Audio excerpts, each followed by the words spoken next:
হাসির রাজা, জ্ঞানের রাজা, রসিক রাজা। বলছি গোপাল রওনা দি। মহারাজ এত ব্যস্ত হবেন না মহারাজ। হ্যাঁ হ্যাঁ, তা মহারাজ, আপনাকে দেখে মনে হচ্ছে আপনি হ্যাঁ ঠিকই ধরেছ। তাছাড়া ঘুম হবে কি করে বলো, আমার বাড়িতে যে ছোট্ট রাজপুত্র আসছে। তা অবশ্য ঠিক। সেই কবে থেকে আমাদের নাতিকে দেখার জন্য আমরা বসে আছি। আচ্ছা গোপাল, তুমি এইবারে রওনা দাও, বেশি দেরি করো না, জাহাজ ঢুকবার সময় হয়ে এলো। আপনি কিচ্ছু চিন্তা করবেন না মহারাজ, আমি একদম সযত্নে আপনার নাতি ও বৌমাকে রাজপ্রাসাদে নিয়ে আসব। গোপাল, খুঁজে পেতে কোনো রকম অসুবিধে হবে না। মনে আছে রানীমা? এখন তাহলে আসি।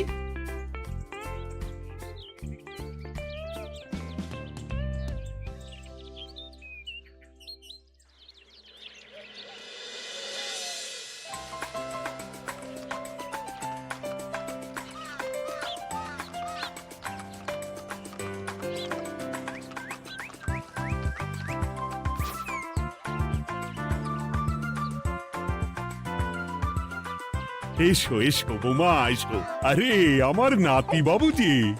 বৌমা, পথে আসতে কোনো কষ্ট হয়নি তো? এইটুকু পথ আসতে কোনো রকম কষ্ট হয়নি মা। গোপাল কাকা এত ভালো যে কি বলবো। যাক যাক, গোপাল তাহলে আরো একবার আমার মান রাখলো। যতদিন গোপালের ধরে থাকবে তার প্রাণ, সে ততদিন মহারাজের রাখবে যে মান। হ্যাঁ মহারাজ, আমি থাকতে আপনি একদম চিন্তা করবেন না মহারাজ। বেশ বেশ বেশ। আমি তাহলে এখন আসি, কেমন? আরে আরে, কোথায় যাচ্ছ গোপাল? একেবারে মধ্যাহ্ন ভোজনটাও সেরে যাও। ও, ভোজনের ব্যবস্থা আছে? তাহলে তো থাকতেই হবে। ওই ভোজনের কথা শুনেই গোপালের জিভের ওজন বেড়ে গেল। তুমি থামো তো মন্ত্রী, আসলে আজ বিকেলেই আমাদের কুল গুরুদেব আসছেন, তোমরা সবাই থেকো, আজকেই নাতিবাবুর অন্নপ্রাশনের দিনটা স্থির করে নেব। এ তো বেশ ভালো কথা। বেশ তাহলে, বেশ ভালোই হলো। রোজ বাড়িতে খেতে খেতে জিভে একেবারে চড় পড়ে গিয়েছিল। বহুদিন পরে রাজবাড়ির পোলাও কোরমা খেয়ে পেট ভরাবো।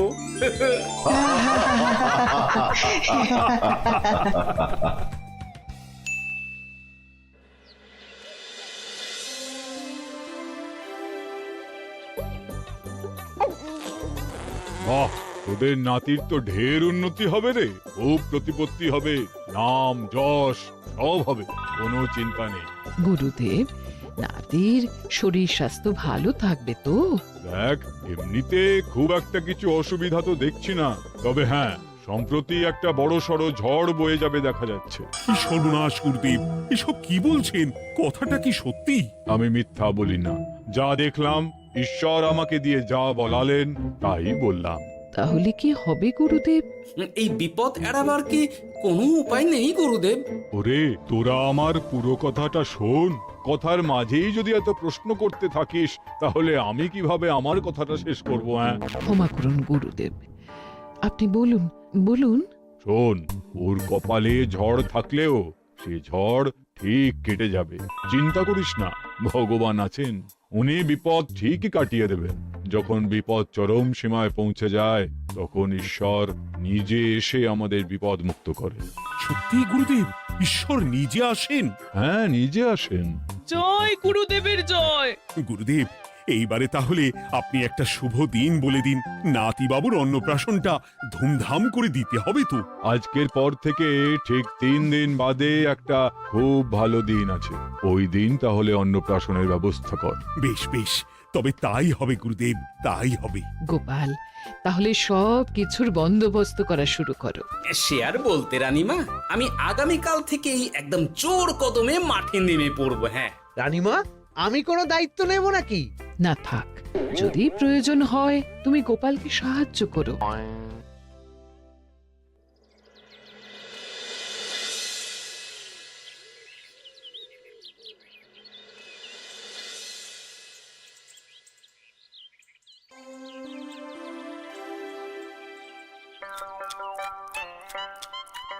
অপূর্ব হয়েছে রান্নাগুলো। সুযোগ পেয়েছে, একে একেবারে 3 দিনের খাওয়া খেয়ে নিচ্ছে। সুযোগ কি কেউ ছাড়ে মন্ত্রী মশাই? এই আপনি বলুন না, যখনই সুযোগ পান কোষাগার থেকে একেবারে থলি ভরে ভরে মোহর সরিয়ে। থাক, মুখ বন্ধ করো, আমার ঘাট হয়েছে বলাটা। তুমি বাবু মন প্রাণ ভরে খাও, কেমন? মহারাজ, এই রকম একটা খুশির দিনেও আপনার মুখে হাসি নেই কেন? আসলে নাতিবাবু তো আর 2-1 দিন পরেই চলে যাবে, সেই কারণেই মনটা বড্ড ভারাক্রান্ত হয়ে রয়েছে। তা তো ঠিকই, আমাদের ছেলেটা আসতে পারলো না, যাও বা নাতি এলো, তাও তো এই কটা দিন কি আনন্দেই না কাটলো। আচ্ছা রানী, আমরা যদি আমাদের কাছে আরো কদিন নাতিবাবুকে রেখে দিই তাহলে কেমন হবে? মানে বৌমাকে তো ফিরতেই হবে, বিদেশে আমাদের খোকার কত কাজ বলো তো। আরে বাবা, বৌমা না হয় ফিরে গেল, নাতিবাবু কদিন আমাদের কাছে থেকে গেলে কি এমন হবে? কিন্তু দেখো না বৌমা, আমাদেরও তো একটু ইচ্ছে হয় নাতিপুতিদের নিয়ে খেলবো, আদর করব, দেখো না। ঠিক আছে ঠিক আছে, আপনাদের কাছে আমার বাবু সোনাকে রাখতে আমার কোনো চিন্তাই নেই। ব্যাস, তাহলে তো মিটেই গেল। মহারাজ, নাতিবাবুকে কদিন এখানেই রেখে দিন, আমরা সবাই আছি, ঠিক কোলে পিঠে করে তাকে সামলে নেব। বাবা বাবা, গোপাল তোমার সব দিকে কান খোলা থাকে তাই না? মহারাজ, আমি হলাম ভাঁড়, তাই মাটির ভাঁড়ের মুখটা যেমন খোলা থাকে তেমন আমার কানটাও সব সময় খোলা থাকে, বুঝলেন?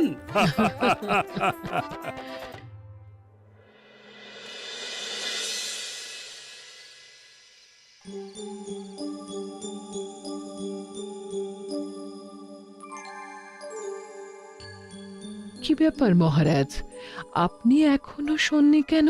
শরীর খারাপ করছে নাকি?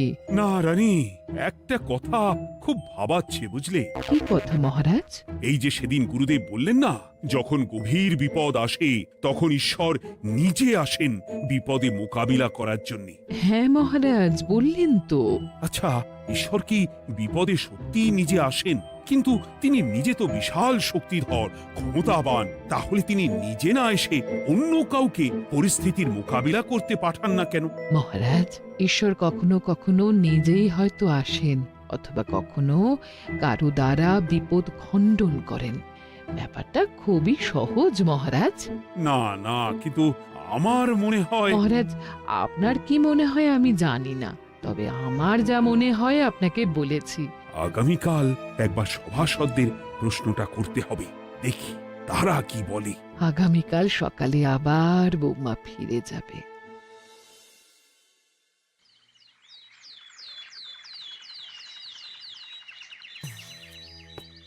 আমি তাহলে আসি, আমার সন্তানকে আপনাদের কাছে কদিনের জন্য রেখে গেলাম, ওকে খুব যত্নে সাবধানে রেখে দেবেন, কেমন? তুমি কোনো চিন্তা করো না মা, আমাদের নাতিবাবু একদম দুধে ভাতে থাকবে। কদিন একটু দেশের মাটিটা চিনে নিক, তারপর না হয় আবার বিদেশে পাড়ি দেবে। এই বলো সোনা।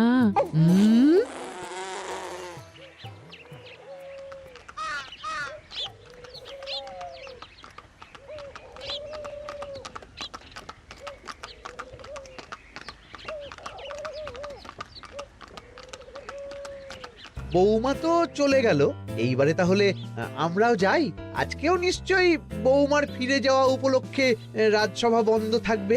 ভুলেও এই সব কথা ভেবো না মন্ত্রী, চলো এইবারে সবাই রাজসভায় চলো, তোমাদেরকে একটা খুবই গুরুত্বপূর্ণ প্রশ্ন করব। সেরেছে, মহারাজ আবার কি প্রশ্ন করবেন ভগবান জানে। সবাই রাজসভায় এসো।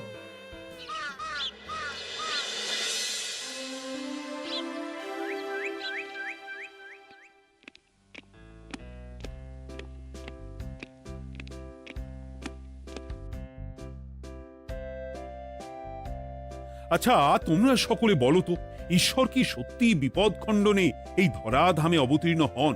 আচ্ছা, তাই যদি হয় তাহলে ঈশ্বর নিজে না এসে তার প্রতিনিধি হিসেবে অন্য কাউকে বিপদ খণ্ডন করতে পাঠান না কেন? হ্যাঁ হ্যাঁ, ঠিকই তো। কেন কেন, ঈশ্বর তো মহাশক্তিধর, উনি চাইলেই যা খুশি তাই করতে পারেন। মহারাজ, আমাদের যেমন ইচ্ছে হলে আমরা খাই দাই ঘুমাই ঘুরে বেড়াই, ঠিক সেই রকম ঈশ্বরেরও ইচ্ছা হয় নিজে নেমে এসে জগতের কল্যাণ করার। না না না, আমি কিন্তু আমার প্রশ্নের যথাযথ উত্তর পেলাম না। এই গোপাল, তুমি কিছু বলো না, একদম মুখে কুলুপ দিয়ে বসে আছো কেন? হ্যাঁ, না মহারাজ, মুখে কুলুপ দিয়ে নেই, আসলে খিদেতে পেটে ছুঁচো দৌড় দিচ্ছে।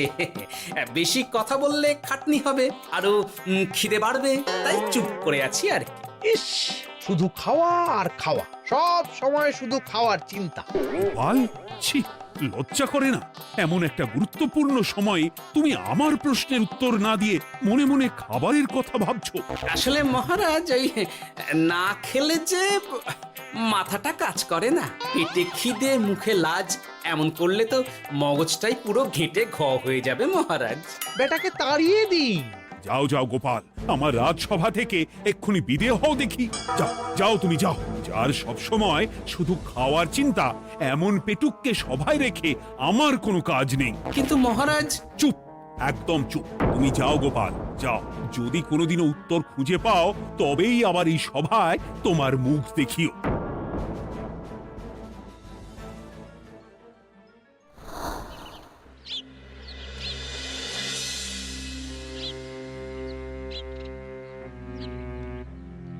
মহারাজ যে এমন সামান্য কারণে আমায় রাজসভা থেকে বার করে দেবেন ভাবতেও পারিনি। এখন কি যে করি, একে তো মাসের শেষ, সংসারে তুমুল টানাটানি।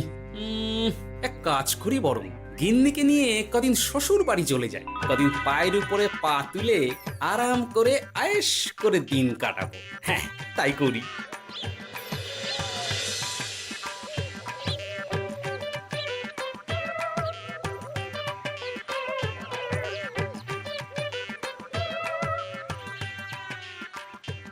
গিন্নি, ও গিন্নি, বলছি কি, ওই শিগগিরই তল্পি তল্পা গুছিয়ে তোমার বাপের বাড়ি চল, এই কটা দিনের জন্য দুজনে ঘুরে আসি, বুঝলে? কি ব্যাপার? তোমার হঠাৎ করে আমার বাপের বাড়ি যাবার হিড়িক কেন? কিছু মতলব আছে নাকি? আমি না তোমার স্বামী? তুমি আমাকে এভাবে বেমক্কা মতলববাজ বলতে পারলে? হ্যাঁ, কোথায় আমি তোমার কথা ভেবে কথাটা বললাম, আর তুমি কি না আমায় স্বামী না স্বামী কে জানে? এই গত 3 মাস ধরে বাপের বাড়ি যাওয়ার কথা বলছি, তুমি তো তখন কানেই নিচ্ছিলে না, এখন হঠাৎ? আচ্ছা আচ্ছা, বুঝেছি বুঝেছি, অনেক ঝগড়াঝাটি হয়েছে, এইবারে তল্পি তল্পা গুছিয়ে চলো, মেলা সময় বয়ে যাচ্ছে। কি এক্ষুনি যাবে নাকি? সন্ধে হয়ে এলো তো। সন্ধে হয়ে এলো তো কি হয়েছে, চলো চলো চলো, শিগগিরই চলো। ঠিক আছে, আমি প্রস্তুত হচ্ছি, তুমি তাহলে একখানা গরুর গাড়ি ডেকে আনোগে, যাও যাও। আরে মিছিমিছি গরুর গাড়ি রাখবো কেন? আরে বাবা, আমরা হেঁটে যাব, হেঁটে। কি বলছো? এতটা রাস্তা বনের মধ্যে দিয়ে আমরা হেঁটে যাব? হ্যাঁ, শোনো গিন্নি, ওই বাতের ব্যথায় না হাঁটাটা বেশ ভালো, বুঝলে? চলো চলো, দেখবে কোনো রকম অসুবিধে হবে না। হ্যাঁ, আমি তো আছি নাকি? হ্যাঁ,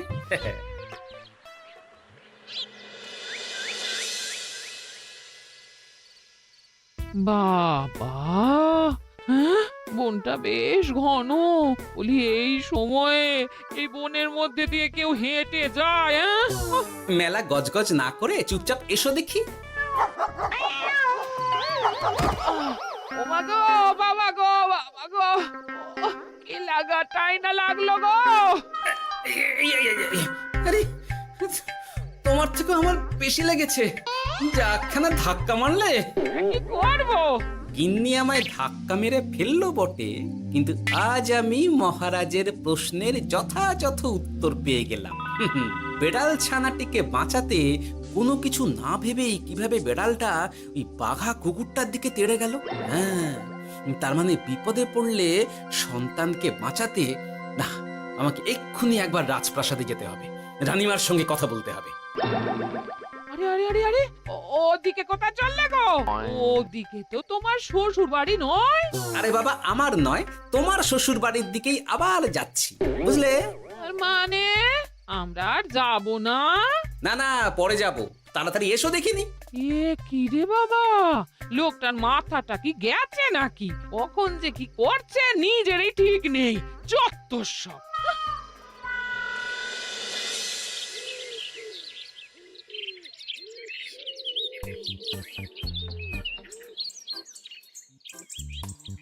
আরে গোপাল দাদা, তুমি এখন কি ব্যাপার গো?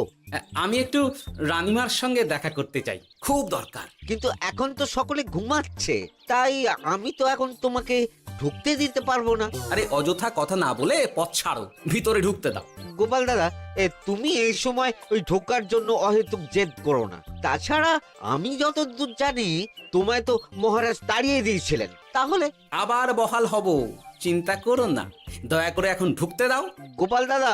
আহ পেয়াদা, এই এই কি ব্যাপার? এত হইচই কিসের? কি হয়েছে? রানীমা, আমি আপনার সঙ্গে একটু কথা বলতে চাই, বিশেষ দরকার আছে। এসো এসো, ভেতরে এসো। তাহলে মহারাজকে তোমার পরিকল্পনা মতো বাইরে নিয়ে যেতে পারলেই উনি ওনার প্রশ্নের উপযুক্ত জবাব পেয়ে যাবেন, বলছো?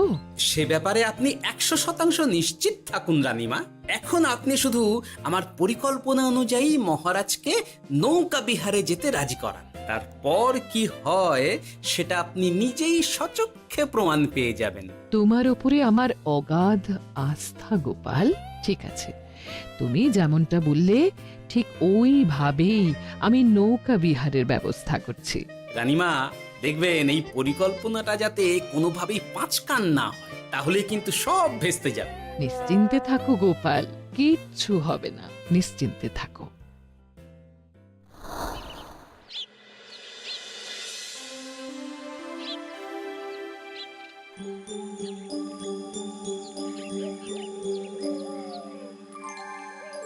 মহারাজ আবার বেজার ভোগ করে গেছেন। কি করব? আমি এখনো যে আমার প্রশ্নের উত্তর খুঁজে পাইনি। এইভাবে আপনি আর কতদিন মুখ ভার করে বসে থাকবেন শুনি? কি জানি, কিছুই আর ভালো লাগে না যে। বলছি শুনুন না মহারাজ, নাতিকে নিয়ে চলুন না, আমরা একটু নৌকা বিহারে যাই, তাহলে ওরও ভালো লাগবে আর আপনার মনটাও বেশ অন্যরকম হবে। ঠিক আছে, তাহলে চলো একটু নৌকা বিহার করে আসি।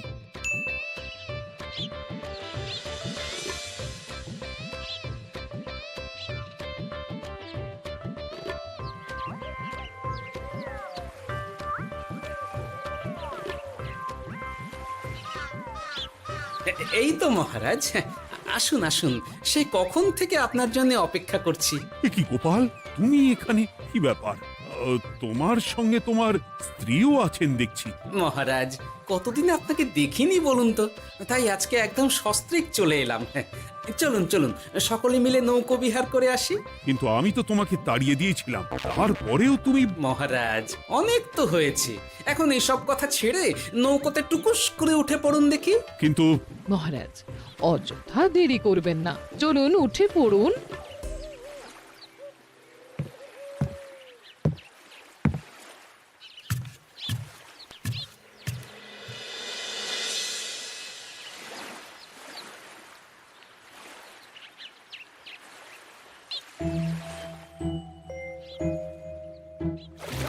এ কি?